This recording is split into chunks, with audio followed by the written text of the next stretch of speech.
আপনাদের সবার কাছে একটা অনুরোধ, যারা এতদিন বাস স্ট্যান্ড দখল দিয়ে চাঁদাবাজি করেছে, সিএনজি স্ট্যান্ড থেকে এই রাস্তার মোড়ে দাঁড়িয়ে দাঁড়িয়ে টাকা আদায় করেছে, যারা মানুষের উপরে নির্যাতন করে নিপীড়ন করেছে, 15 বছরের ব্যবধানে মানুষ যেহেতু স্বাধীনতা পেয়েছে, আমি সবাইকে অনুরোধ করে বলে যেতে চাই, যেদিন গেছে একেবারেই গেছে।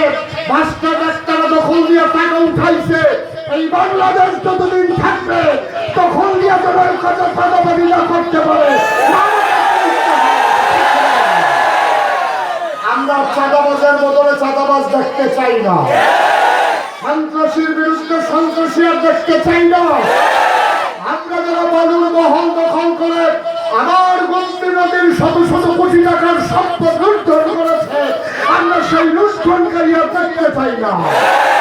আমরা চাই এই বাংলাদেশে সবাই মিলে আমাদের সম অধিকার, আমরা সবাই এক ধরনের নাগরিক। আমি আরেকটা কথা আপনাদেরকে বলতে চাই, এই বাংলাদেশে যারা বাস করে, সে হিন্দু হোক, বৌদ্ধ হোক, খ্রিস্টান হোক, মুসলমান হোক, সবার একটাই পরিচয়, আমরা বাংলাদেশী। হিন্দু সংখ্যায় কম আছে বলে আমরা তাদের বাড়িতে আক্রমণ করব। আমরা দেখেছি কুমিল্লা শহরে আমার বাসা, আমি দেখেছি যতগুলো হিন্দু জায়গা দখল করেছে, যারা হিন্দুদের জন্য পক্ষ নিয়ে কথা বলে তারাই হিন্দু জায়গা দখল করে দিয়েছে। তারা মনে করে হিন্দু তাদের সম্পদ, হিন্দু তাদের জমা করা ভোট, এই জন্য তারা হিন্দুদেরকে এইভাবে ব্যবহার করে। সামনে দুর্গা পূজা আসতেছে, আমি মুসলমানদের সন্তানদেরকে, মুরব্বীদেরকে, সুশীল সমাজ যারা ওলামায়ে কেরাম সবাইকে বিভিন্নভাবে অনুরোধ করব, আপনারা মসজিদে খুতবা আলোচনা করেন, গ্রামের মানুষগুলো বসেন, আপনাদের যান যেখানে হিন্দু মন্দির আছে, যেখানে পূজা মণ্ডপ হবে, কোনো মুসলমানের সন্তান ওই হিন্দুদের পূজায় আঘাত করতে পারে, এটার জন্য আমরা প্রয়োজনে রাত জেগে পাহারা দেবো, তারপরে হিন্দু মুসলিম দাঙ্গা লাগতে দেবো না। ইন্ডিয়ার তারা একটা কায়দা পাইছে, ইন্ডিয়ার তারা একটা কায়দা পাইছে, তারা মনে করছে আমরা হেতালার মতো হেতালা করে যে একটা মুসলমানের ঘুষ করলে হাফ দাফি দেয়, সকলে মিল্লা ফিদে।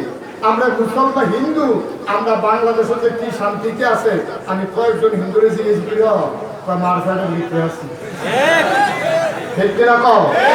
মুসলমানের অশান্তি আছে, বাংলাদেশে হিন্দুর কোনো অশান্তি নাই, কোনো নিরাপত্তার অভাব নাই। কিন্তু তারা এই ভারতের পত্রিকাগুলো, social media, electronics media, print media নানান ভাবে বুঝাতে চায় বাংলাদেশে হিন্দুরা বড় অশান্তিতে আছে। হিন্দুরা কি অশান্তিতে আছে না শান্তিতে আছে?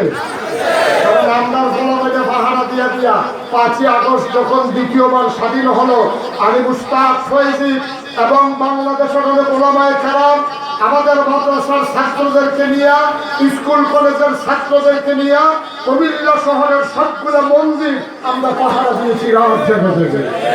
আমরা কাউকে সেখানে আক্রমণ করতে দেই নাই। সামনের দুর্গা পূজা আমাদের জন্য একটা টার্নিং পয়েন্ট। ভারতের তারা ছাইয়া রয়েছে, পুজো উপলক্ষে কোনোখানে কোনো ঘটনা হয়নি, ঘটনা হইব একটা, আর এটার মধ্যে 2-3টা সৈন্য দিয়া 110,000 বানাই দেব, ঠিক আছে? আমরা একটা ঘটনাও ঘটতে দেব, এটা আমাদের ওয়াদা। কেন? আচ্ছা, এটা যে আমি কইলাম যে হুজুর আপনি হিন্দুর পক্ষে তার বইয়া কোন করতে, আমি বলছি নবীজি 3,000 আগে পয়সা বলছি, 4,000 বছর আগে নবীজি কিতা বসে শুনছেন? নবীজি কইছে কোন সংখ্যালঘু সংখ্যায় কম, তারা কম পাইয়া কোন মুসলমান যদি তার উপরে আক্রমণ করে অন্যায় ভাবে, খোদার কসম কিয়ামতের ময়দানে আমি নবী ওই সংখ্যালঘুর পক্ষ হইয়া মামলা দেব, আমি বাদী হব আল্লাহর দরবারে। ওই যে অত্যাচার করবে তারা আসামি বানাইয়া আমি ওই হিন্দুর পক্ষে, ইহুদির পক্ষে, খ্রিস্টানের পক্ষে, যদি কোনো মুসলমান অন্যায়ভাবে নির্যাতন করে আমি